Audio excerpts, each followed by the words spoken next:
And it's 8 p.m. Welcome to the Citi Newsroom. My name is Vivian Lokko. I'm here with Umaru Sanda. Coming up tonight, Electoral Commission announces timetable for limited voter registration exercise ahead of a referendum on new regions. Also, 2 Chinese nationals to face the law for beating and stabbing 19-year-old Ghanaian employee. Also coming up, Bagre Dam death toll rises to 8. And President Akufo-Addo blames poor planning for the shutdown of the Commander Sugar Factory. And later, Minister of Education orders dissolution of Prempeh College Board after surprise visit to the school to investigate allegations of encroachment and land sale. Let's settle for details of the story Vivian has had. Now, the Electoral Commission is set to roll out a limited voters registration exercise from Sunday, September 16th to Tuesday, September 25th.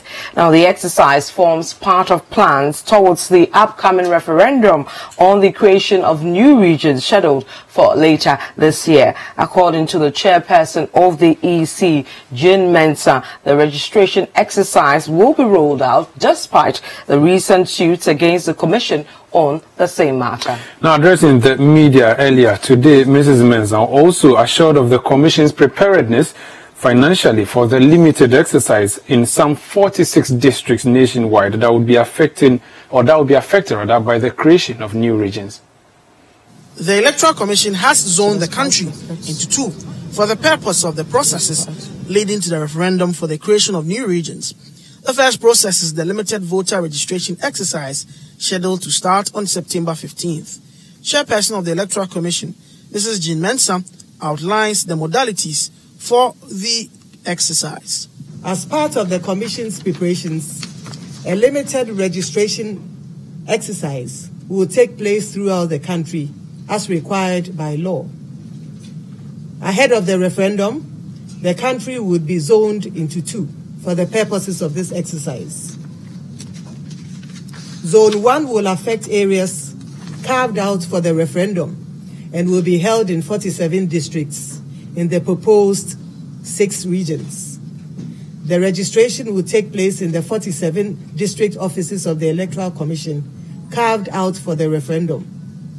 The registration exercise will take place from Sunday, the 16th of September 2018 to Tuesday, the 25th of September 2018, and will be held between the hours of 7 a.m.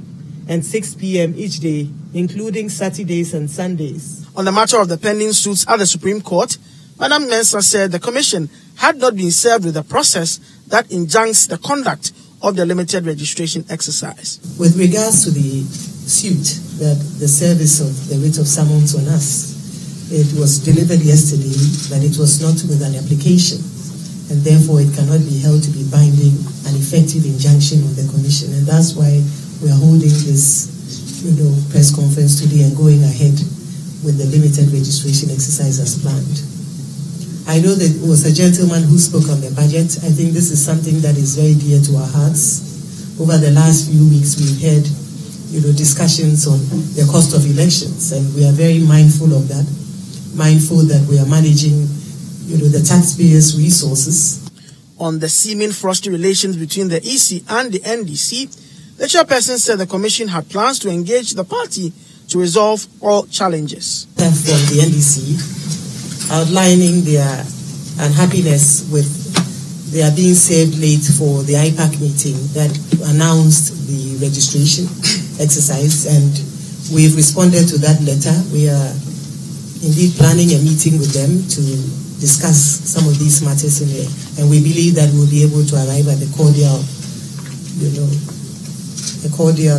settlement. So despite 2 pending suits at the Supreme Court over the creation of the new regions, the Electoral Commission chairperson at her first encounter with the media says her outfit is going ahead to roll out processes towards the referendum that will ask the question whether these regions should be created or not. The first of this process is the rollout of the limited registration exercise beginning this Sunday, September 15th. From the headquarters of the Electoral Commission at Ridge in Accra, I am Duke Benson Poku for Citi News. Now, 24-year-old Safil Gonga, a resident of Chereponi who became disabled as a result of electoral violence, is seeking justice from the government. Now, Safil, together with several others, were shot, leading to the death of one person in the run-up to the 2016 general elections. Citi News' Aminu Alabira visited him and filed this report. A harmless stroll with his friends around the NDC chairman's house prior to the 2016 general election caused him that evening. His senior brother, Ali Dogonga, explains that an order was given for him to be shot at when he was identified as a brother of a staunch MPP supporter. He was going to a friend's house, which they will pass where the NDC chairman house is located. In the middle of their journey, group of people came out and they were surrounded by. So they questioned them, where are they going, where from them. So my brother mentioned to them that they were going to a friend's house, and they questioned them which party are they belonging to. My brother told them that he was not belonging to any party. So one of the group who mocked them identified him as my brother, Gonga Shafiu, as my brother. So he mentioned it to the others that, oh, this is Ali Gonga's brother. And they also know me as a very strong sympathizer of MPP. So for that matter, they started beating my brother. He was also running for his dear life. So one of them shouted that they should shoot him, which they shot him. And then since then, the case was reported to police station and we proceeded to court. Then we started the court proceeding on 5th September 2017. So since the 5th September 2017, it's only once that my brother has appeared in the witness box. And then the people were arrested and they have been granted bail. Up to now, it's go and come. It's like our people are not caring. The Cedar High School graduate has since become disabled. Although the case is before the court now, he is worried about the slow pace of proceedings. I am Mohammed Aminu M. Alabira, reporting from Chereponi for Citi News. Now, 2 Chinese nationals have been processed for court by the Ashanti Regional Police Command for stabbing a 19-year-old Ghanaian employee. The severely injured Peter Frimpong, who was employed by the Chinese at their plastic recycling plant a month ago, says he was beaten and stabbed multiple times by his 2 bosses. The police command has therefore called on the relatives of the victim to cooperate with the officers as they investigate the matter. Hafiz Tijani has more from Kumasi. Peter Frimpong, who was employed by the Chinese plastic recycling company a month ago, says he was beaten and stabbed multiple times by 2 of his bosses, Lin Zhenzhong and Liu Wang. Frimpong's family rejected a 500 Ghana cedis package from a messenger from the Chinese nationals who asked them to take the money and not to report the incident to the police. The family insisted it wants justice. The case was reported to the police and the suspects were arrested. Police at Aswa charged the suspects with causing harm. The suspects were later granted bail. Akwesi Abwaji is Frimpong's uncle. Yeah, also to China for small Umakola Baku. So for 5 million na expenses.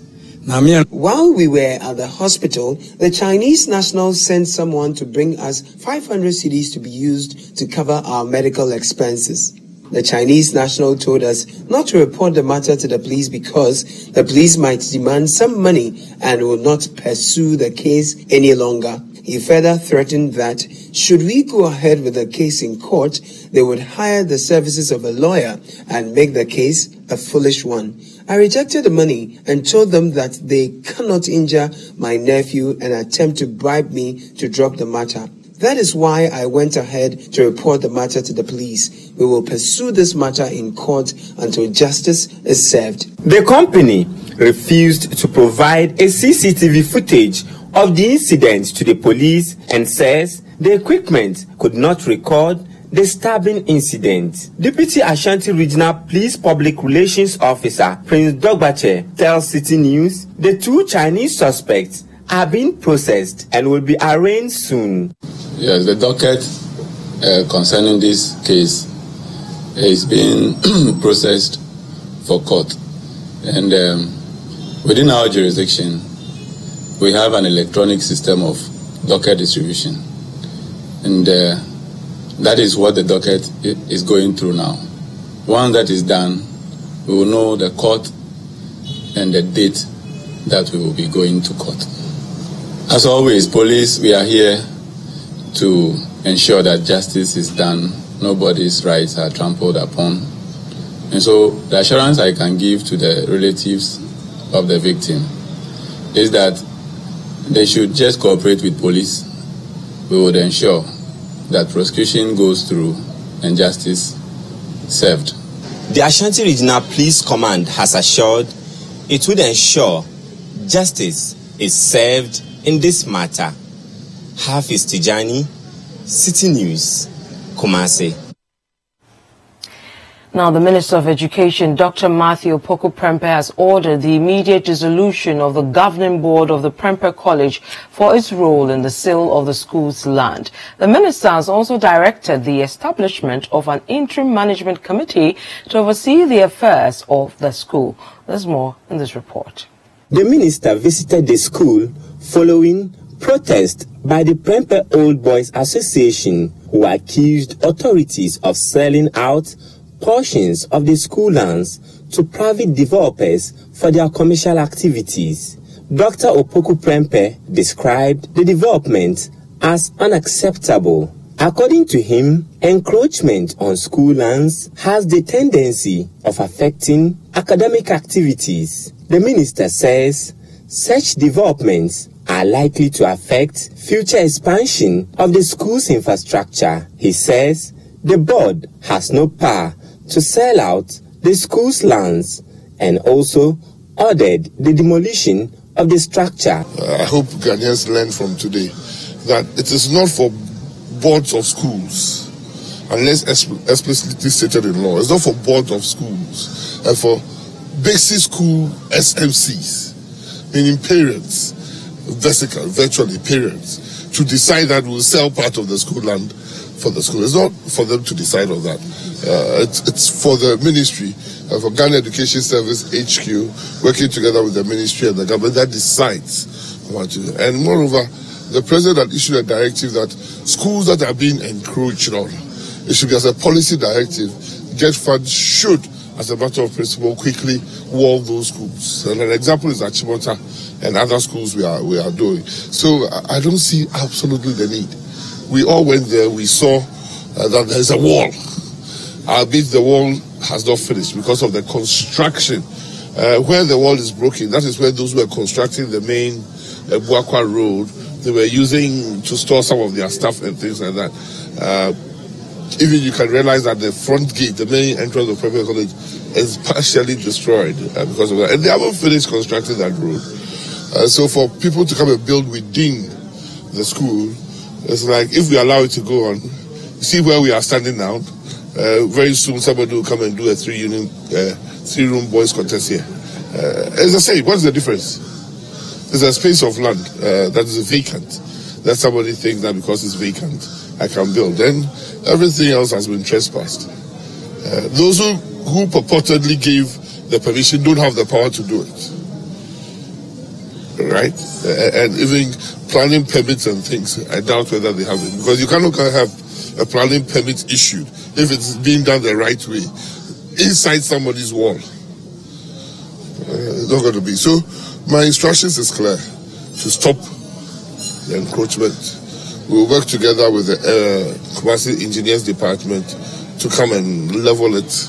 At least when we level and compact it, it can serve as a football field for the school to exercise. I've informed the Regional Director of Education that we will dissolve the board for now for being complicit in such a heinous thing. We'll dissolve the board. We would form an interim management committee to look after Prempeh College and its assets better.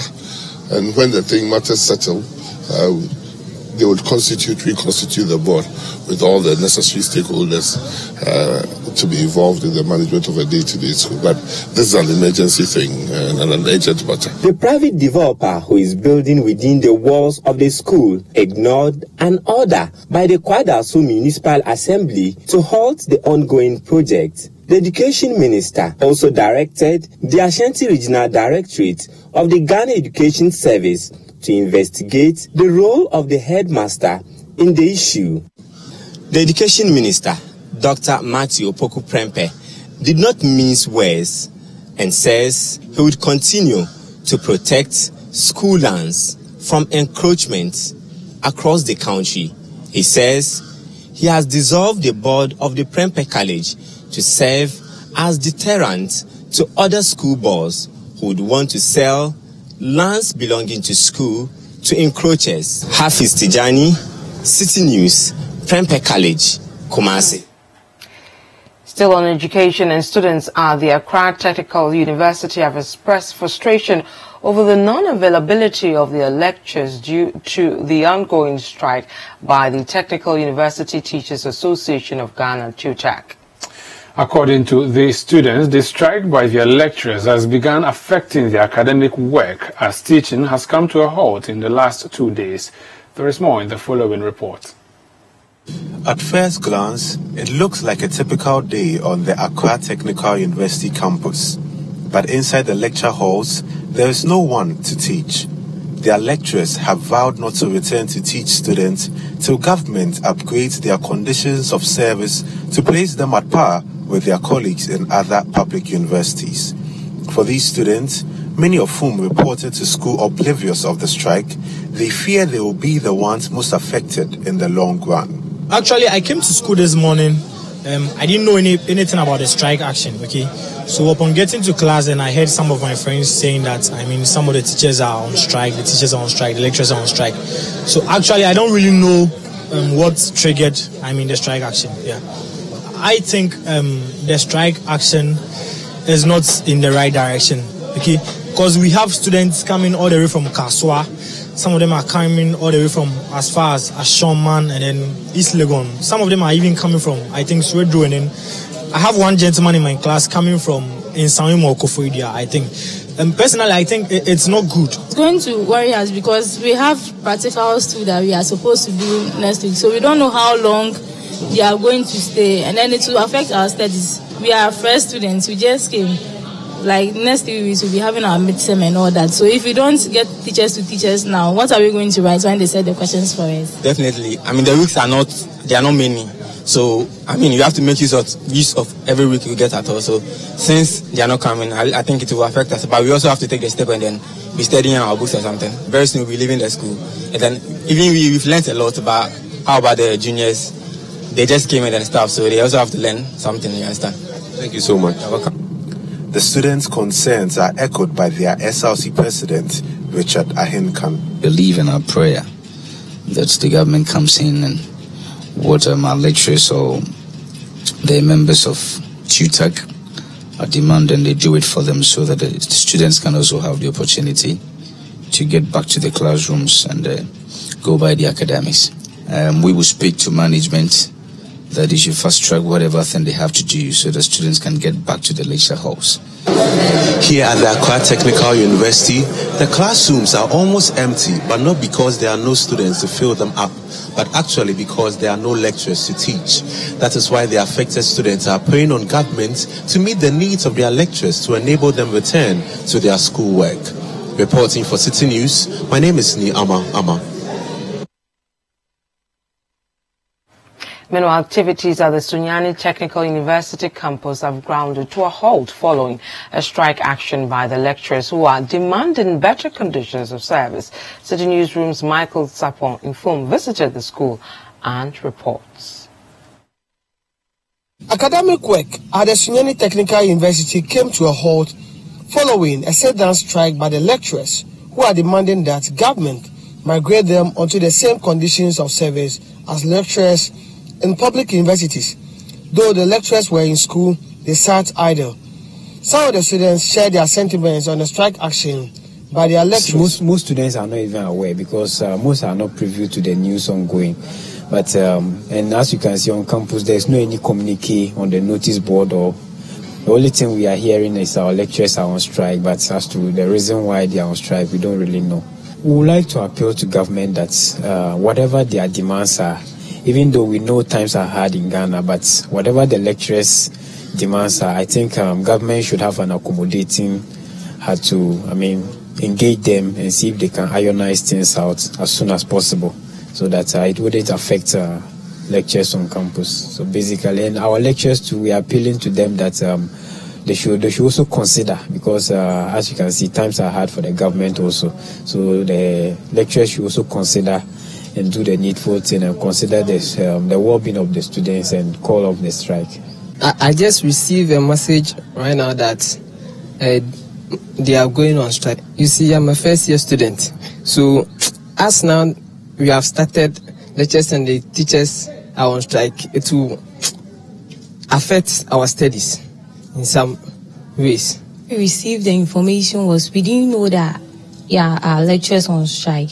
So we just went to the classroom that we are having lectures. When we went, we called the lecturer that we are in class. The lecturer told us that we should get to our various dormitories because they are on strike.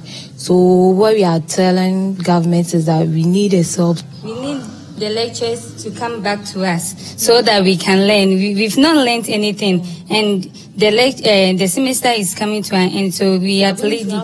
Chairman of the Sunyani Technical University branch of Technical University Teachers Association of Ghana, TUTAG, Mr. Jenny Mbaton, said they will not call off the strike until government heed to their call.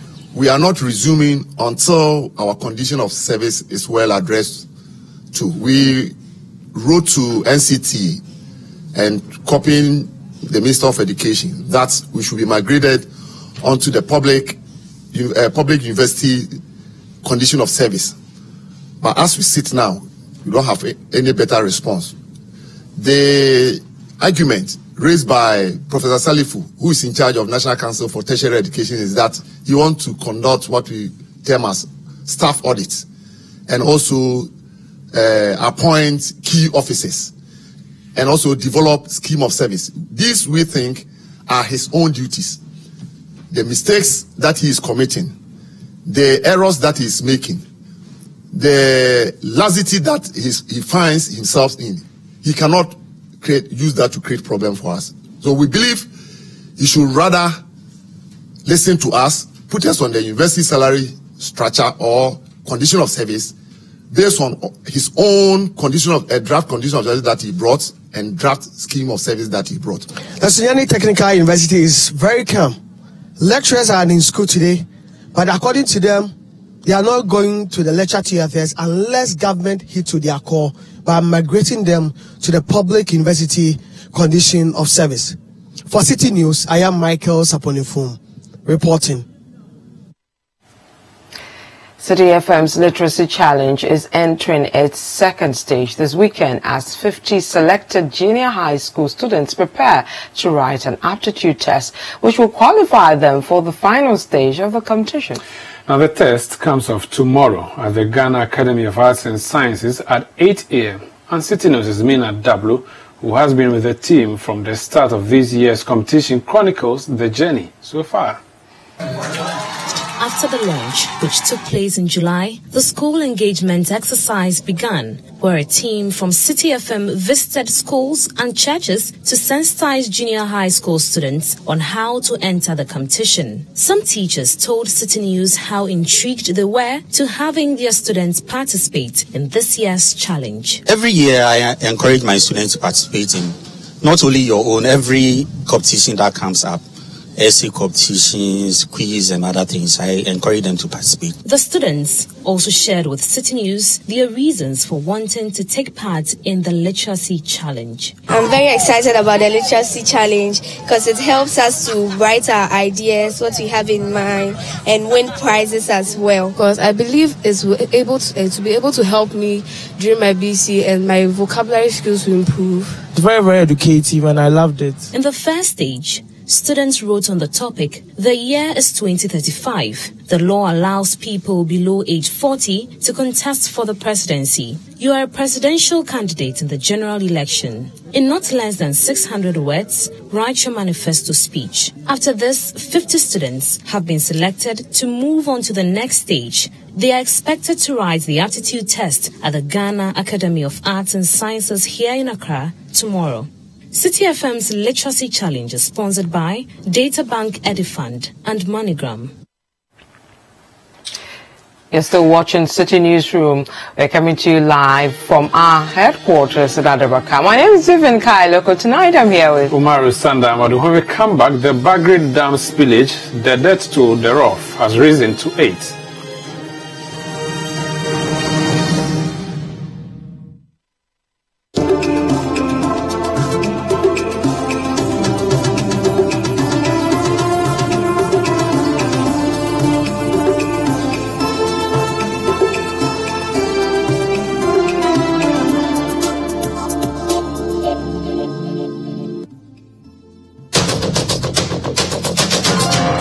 Good evening, this is The Point of View. We're live on Citi TV. Tune in to The Point of View, Mondays and Wednesdays at 9 p.m. as Bernard Avlet takes the news further. He will bring the right guests, ask them the relevant questions, and get you the real insights you need on the big stories for the day. We need taxes to run the economy. How do you do it sensibly and have the least pernicious effect in terms of cascading through the economy? And I think that is the thinking that is required. It's not a denial that we need taxes, and I think that is the difference in the two administrations. The Point of View with Bernard Avlet, Monday and Wednesday nights, only on Citi TV.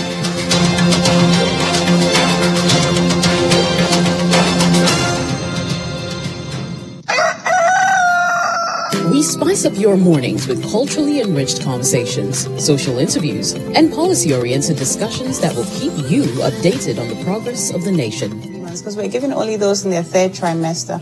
So in the next 3 months, those in their second would be ready to receive the kits. And we're taking data at registration, which is before they take the kits, at delivery and post-delivery, so that we can analyze and we'll see the numbers. So from the numbers and the data that we're collecting, we would know what has worked, what hasn't worked, Join the Breakfast Daily team Monday through Fridays from 7:30 a.m. to 10. Let your voice be heard with the hashtag Breakfast Daily. Join us for breakfast daily, only on Citi TV.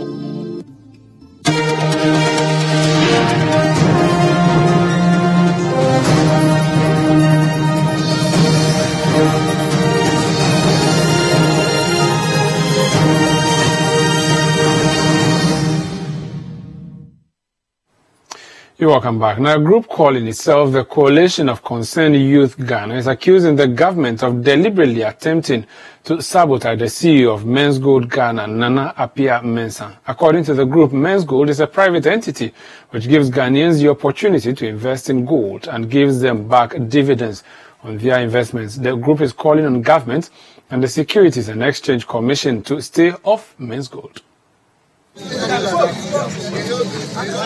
Speaking to Citi News at the demonstration in Kaswa in the Central Region earlier today, the Vice President of the group, Benjamin Amuzu, called on government to support local companies to grow rather than supervise its closure. If they understand somebody's operational method, they need to come to the person, they need to come to the company and talk to the administration.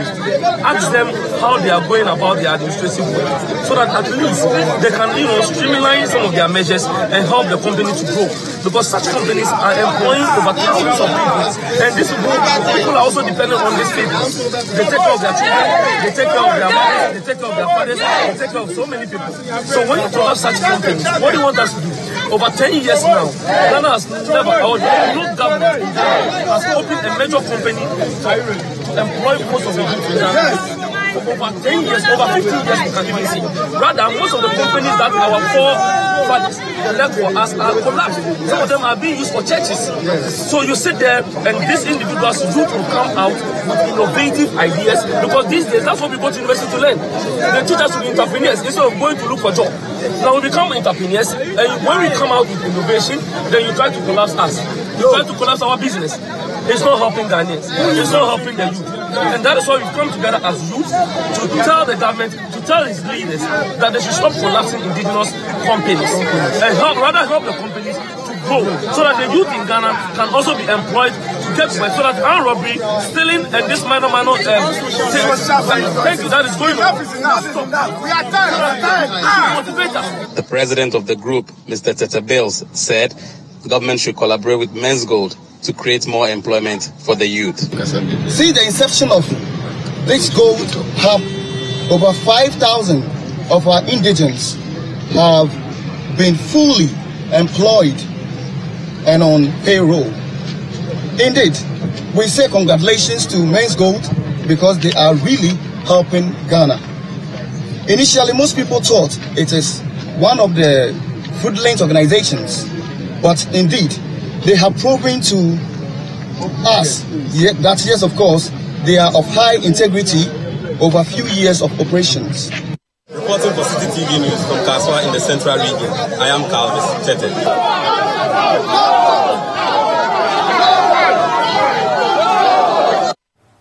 Now, 8 persons have been reported dead, while 2 others are missing following the spillage of the Bagre Dam from Burkina Faso, coupled with torrential rains in the Upper East region.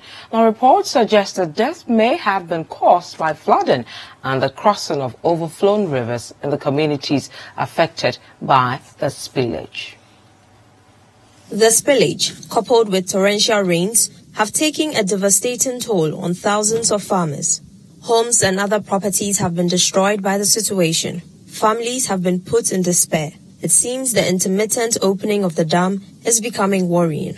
The Upper East Regional Deputy Director in charge of operations of the National Disaster Management Organization, Paul Woma, makes a startling revelation. The deaths, there are 8 in the region, 1 in Nabdam, 3 in Talensi, 2 in the Busa South, 1 missing in Busa South, 1 missing in Busa North, 2 dead in Busa North, and Bolgatanga Municipality 1, Bolga East 1, bringing the total figure to 8 deaths, 2 missing in the whole of the Upper East region.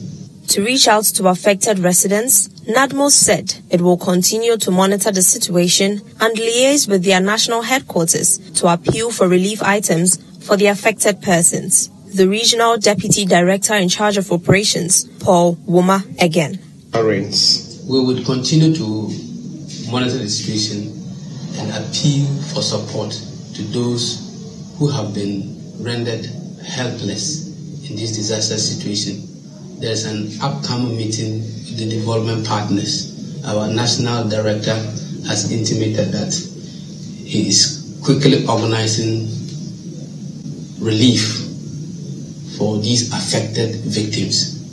But before that, the regional director of NADMO met with the UNICEF team, the UN sister UNICEF team who came here yesterday. We went to the acting regional minister, and we had a fruitful discussion, and a letter has just come to our office that there is the need to meet all development actors to strategize a way forward to helping these victims just relieve the pain that they are going through. Now, the National Disaster Management Organization NADMO has identified constructional and engineering works as the major contributing factor to the annual floods in the New Dwabe municipality of the Eastern region. Yesterday, a downpour in the regional capital, Koforidua, submerged over 150 homes, rendering hundreds homeless. In an interview with Citi News, after an initial assessment of extent of damage, the head of operations at the regional NADMO office, Alfred Oredu Ajiman, called on authorities at the municipal assembly to find a solution to the recurring problem. All these reports are there indicating the problems, the flood-prone areas, the areas that are likely to be affected whenever it floods in the region of a municipality. It is not something new to us. NADBO as an organization can identify the problems, technically advise and continue with our educational activities. We've been sensitizing people living along the riverbanks of River Nsukau and other major drains in the municipality. And it is not easy relocating the people because it entails a lot. People, most of the people built these structures as far back as 40 years, 50 years ago. And the situation hasn't been so. But I can also confirm that human activities relating to development has compounded the problems. Now, Accra's coastal skyline will soon be transformed into a world-class tourism destination with the construction of the Marine Drive Tourism Investment Project. Now, the $1.2 billion project will lead to the construction of a breathtaking skyscraper buildings, among others, theme park and a national museum. But to enable the project see the light of day, current structures on the land earmarked for the project, including the art and crafts village, will have to be demolished. Citi News' Niama Ama has more in the following report. For now, it's business as usual at the Art and Crafts Center. Soon, its imminent demolition will catch up with it. For the vendors, they will not be affected as government has promised to relocate the arts village to the Kaukudi Park. Interestingly, they are not agitated over the matter as has been the trend over the years. They explain their calm to Citi News. I'm really happy about what the government is doing to develop a nice place like this. Good. And the plan to the half for us. And I think when we go there, it will make us like how they talk that they are going to make the place for us. I think Bahamas is going to improve us better. Anyway, we are happy about the movement, because especially about the people, the hawkers around, we are here for so long. So in case the people come, they can't come in. So they are just from the top. So we are inside. So no customers are coming to us here. So it's better for us to move so that to the other location to settle there. It's better for us. When you get to a new place, everywhere you go from the beginning, you start from the scratch. For people to know you need to do more adverts. You need to call your customers and just allow them that you tell them that you are now here. So I think from the beginning it will be difficult, but as time goes on, I'm praying that everything will be all right over there. Though similar relocation exercises have created problems in the past, the director of the Accra Center for National Culture, George Opong, says his outfit will ensure that the process will be smooth. We have the Craft Producers Association, the northern sector and the southern sector. Some are at the House Park, some are near the beach. And also we have Kente or Textiles Dealers Association. We have them. Then we have also Craft Dealers Association, the crafts here. We have their list, their names and everything, their shops number, everything. We have it. So we submitted to the ministry. So the ministry has their list. So when they finish, first, if you are under the Kente, they will group them in the different sectors. So if they call your name, Mr. Susan, so you are there, come and occupy this shop. So they are going to work according to the names of the shop owners. The vendors' relocation to their new site might happen soon after all. Frederick Frimpong is the coordinator for the Marine Drive Tourism Investment Project. Per the initial design, we were supposed to have about 3 months once the designs are completed. And I think we are still sticking to that. And Kaukudi would not be that, it will not take that time because it is not really, we are not going to do block building. It's going to be blocked yet, but because it's going to be temporary. The designs are said that people can even still be there afterwards. In some few years' time, this entire area will be part of the Marine Drive Tourism and Investments project. And for the vendors here, they are more than willing to be relocated to allow the project to kickstart. Reporting for Citi News from the Arts Center here in Accra, my name is Ni Ama. Now, some persons with disabilities have lauded the changes introduced in the disbursement of their share of the District Assembly Common Fund. However, they have bemoaned the delays associated with the release. Citi News' Eugenia Tankran has more. Elvis Alupui is one of over 5 million people living with varying disabilities in Ghana.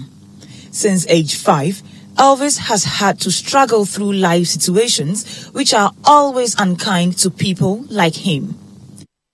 Being the disabled or person with disability, it is very hard. Hard per se is like we have a barrier around, there's so many barriers around us, human barrier and a structural barrier.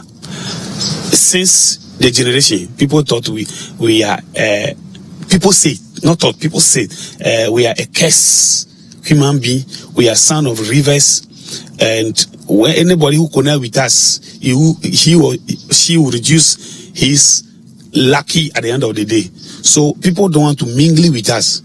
But government interventions like the 3% District Assembly Common Fund disbursement come in to make better a bad situation. The Common Fund aims at minimizing poverty among all persons with disabilities like Elvis. About 4 years ago, Elvis received some money from the fund, money he used to set up his phone credit business. But 4 years down the line, Elvis cannot recollect how every pesewa of the money vanished. Frankly, 1,000 is a peanut. Or how much Tigo you buy, how much MTN you buy, and how much profits a day. And I have a family, have 3 children. So even the profits a day cannot cater for one person. So I have to enter into the main money. So till, even though it finished, but it takes like 2 years before it got finished. He isn't the only one. Mavis Mensa, another beneficiary of the fund, managed to use all in just 1 day. First one, I have 6 million. 600. 600. Oh, small 3 years. 3 years. 3 years. Okay, na kanshkashu.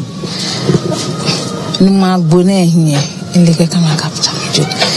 Na kambia na kanshka. Nime in your full patient. Nimba ewo that weekend ya fe nimba no akeshka ha menuma bone nika he chufa. Ye. It is because of instances like these that the government instituted new guidelines to the disbursement of the fund. The new modalities allow 10% of the fund to be used in taking care of the health of members of persons with disabilities. Another 10% to be allocated for education, and the remaining 80% to be used on creating businesses for the members. Even though some persons with disability have protested against this change, the Greater Accra president of the Ghana Federation of Disability Organizations, Anthony Adakwa, tells me it is a good decision. There hasn't been much change, positive change in the lives of persons with disability, because most people have benefited, but still the lives look same, which is miserable. So after the auditing, there was a meeting with the stakeholders of the disability fraternity together with the Common Fund Administrator, which we all agree that since years gone by, there hasn't been any changes in the lives of persons with disability, which the aim of the fund is to change the life from poverty to somewhere at a better stage. Mavis is one of the first to benefit this way. Beni am for registration kai be mo national for registration na kan bile no ni wote won wa fill form tumo kan pasa na kan ni ha wona net mo month mi na gio ni na diffuser oh apply this year This year no apply. This year no na. Wo una shika una deep freezer. Una shika deep freezer kwena. Mini o apply ake o ba fi na have deep freezer. Ya apply ake maho tilapia. Ni ahe fridge ho ameni nke ho. Na kan apply.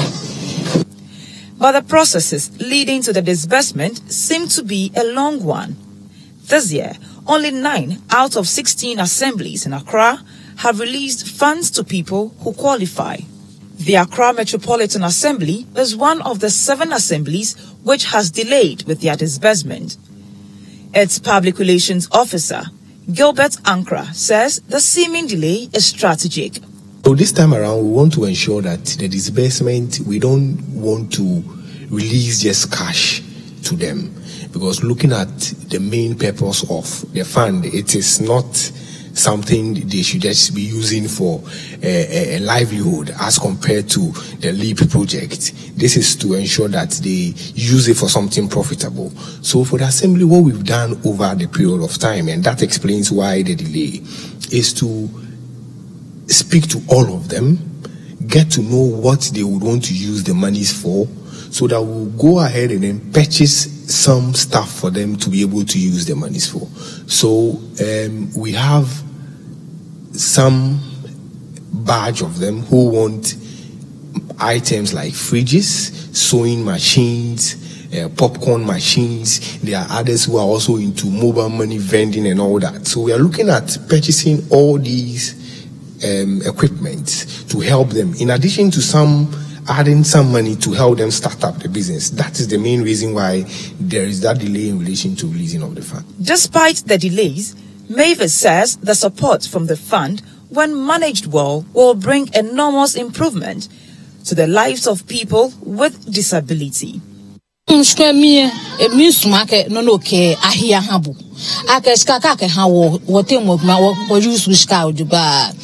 ne baba na shika piyedi aka ekweku mene wo ba na kesketa se me ba san ka san hale shika kokolo wo no ke o ba chumoni ka ke habo no ke nchunie shukun hi.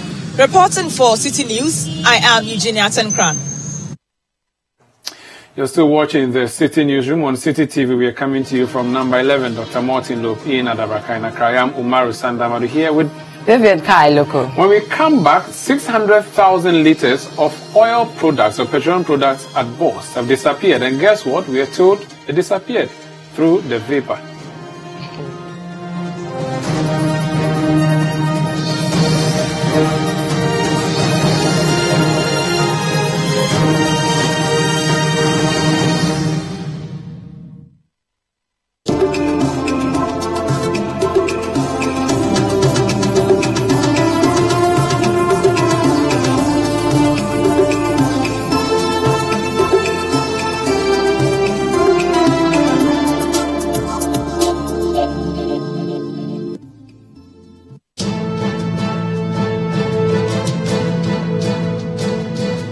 It's engaging, detailed, and loaded with factual and incisive analysis. It's The Big Issue, your preferred Saturday morning news and current affairs analysis program on Citi TV. Tune in this and every Saturday at 9 a.m. and hear the newsmakers discuss the top issues for the week. At that time, Charlotte was conquered. I'm not defending Charlotte.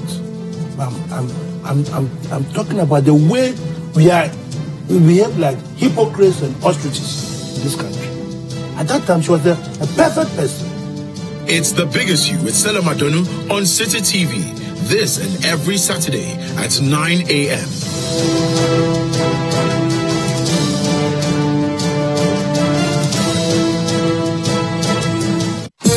Quero ver todo mundo balançando. Ninguém pode ficar parado. É só loucura. Mexe. Witness the twisted and tangled story of betrayal, greed, vengeance, and love in the award-winning Brazil Avenue. Carmenia, a woman led by greed, gets rid of her husband, who is Rita's father, and sends Rita away to a filthy landfill. Rita finds love in Batata, but they are soon separated by adoption into different families, far away from each other. Many years later, all paths cross again, as Rita, now a renowned chef, seeks to pay back her stepmother for taking away her happiness as a child. It's a story of twists, turns, suspense, and thrilling action in Brazil Avenue. Brazil Avenue, coming soon only on Citi TV. Brazil Avenue.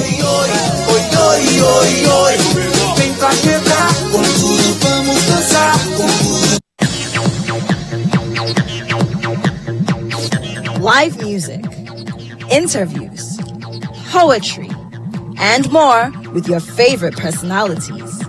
Be our guest on Saturdays from 2 to 4 p.m. for the most exciting moments on TV.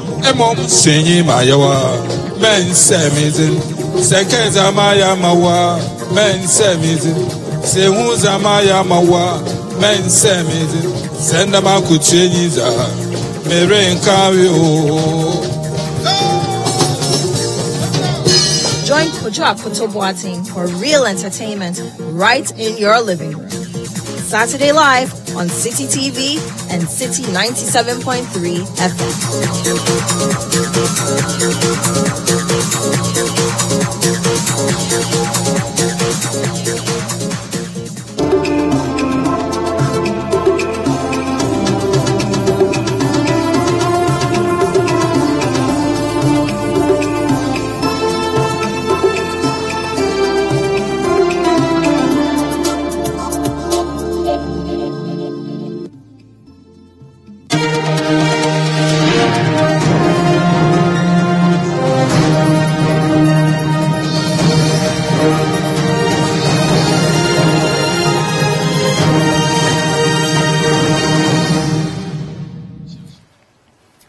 Welcome back to the Citi Newsroom. My name is Vivian Kai Lokko. Tonight I'm here with Umaru Sanda Amado. Now, Bost is in the news again. Today we were told that some oil that was supposed to be there are no more there because of issues to do with evaporation. Sanda has been following that story, so I'm going to get details from him. Sanda, what is happening at Bost again? Okay, so Vivian, the new boss of Bost, George Mensa Oakley, set up a committee to investigate what is called off-spec. Now, off-spec is a product that led to so much confusion. A company called Movimpina was sold what you can call a byproduct of oil or contaminated fuel products or petroleum products at Bost. Then they in turn sold it to a company called Zoop Oil. There was huge controversy. Indeed, the CEO or the MD of Bost at the time, Alfred Obing, came under heavy fire. Many people were calling for his sack. Some people thought what happened was bordering on corruption. So the National Petroleum Authority moved in and decided that they needed to confiscate the product. So they locked the product and used their seals to lock the tanks.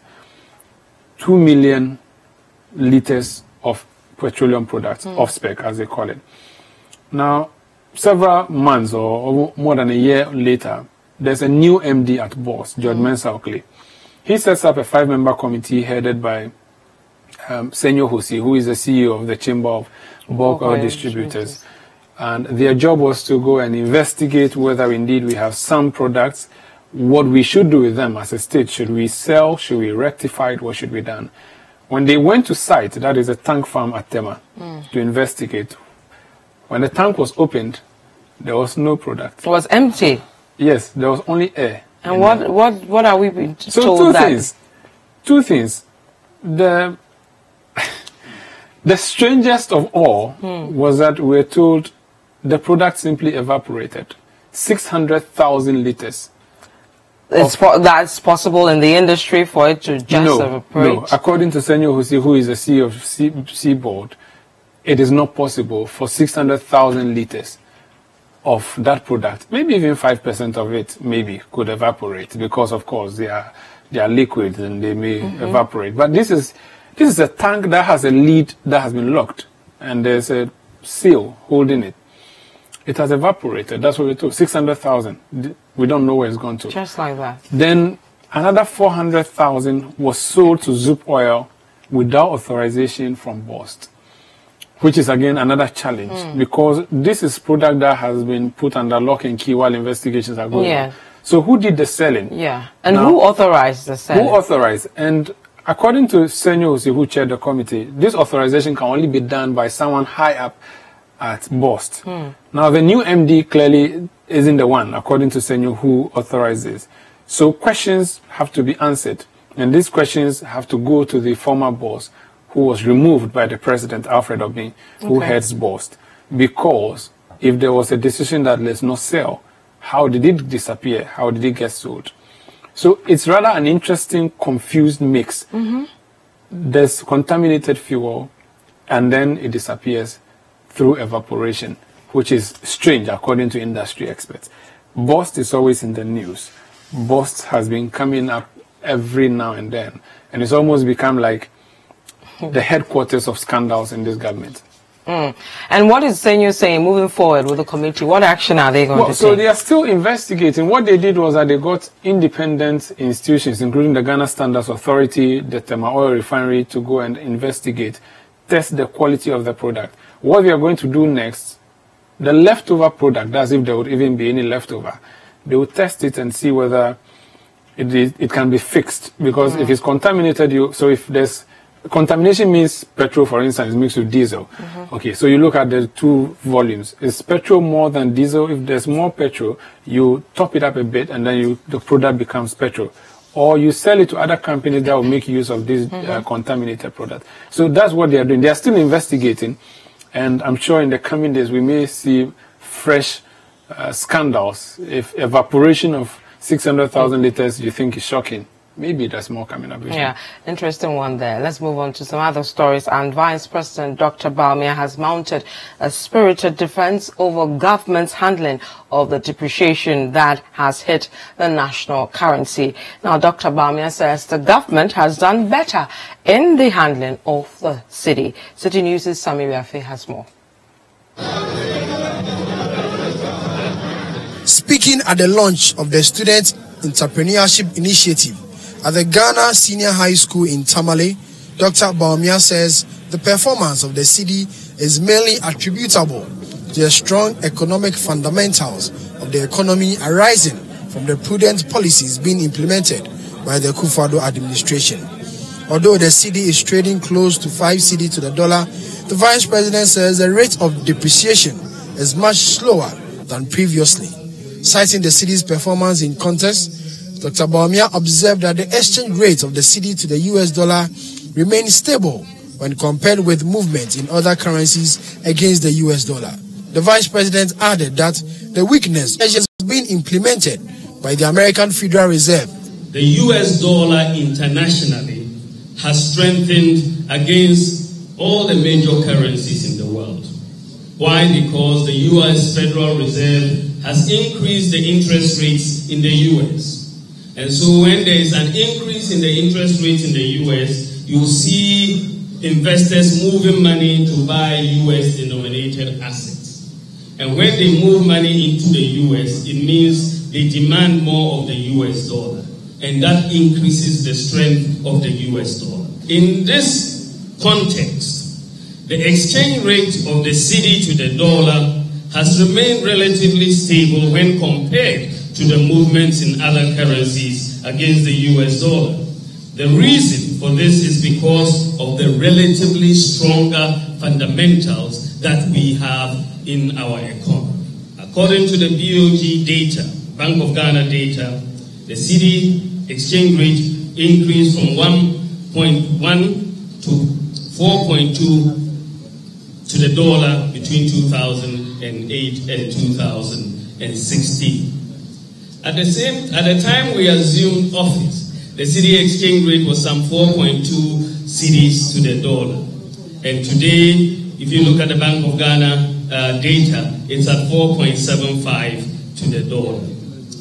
It is therefore clear, and absolutely clear and incontrovertible, that we as a government under Nana Addo Dankwa Akufo-Addo's leadership and the management at the Ministry of Finance and the Bank of Ghana, it is clear that we have managed the exchange rate much better than our predecessors, and also much better than many other countries this year. And that's it for today's edition of Citi Newsroom. My name is Vivian Lokko. And I am Umaru Sanda Amado. Log on to our website, citinewsroom.com, to get more stories.